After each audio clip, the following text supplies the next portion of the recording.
সর্বপ্রথম আসলে central library থেকে একটি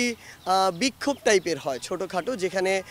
নাহিদ, বাকের, তারপরে আসিফ, হাসিব এরা যারা ছিল তারা ওইখানে একটি বিক্ষোভ শুরু করে এবং ওখান থেকে যারা সাধারণ ছাত্র ছিল তারা সাথে সাথে নিচে নেমে আসে, কারণ এটা তো কেউ মানতে পারে না আসলে। সেই জায়গায় সেদিন সন্ধ্যার পরে সেখানে একটি ছোট বিক্ষোভ হয় এবং এরপরেই আসলে আমরা সায়েন্স লাইব্রেরিতে যারা ছিলাম আমরা অনেকে ওইখানে গিয়ে অংশগ্রহণ করি, কিন্তু এর পরের দিন আমরা দুই লাইব্রেরি একসাথে হয়ে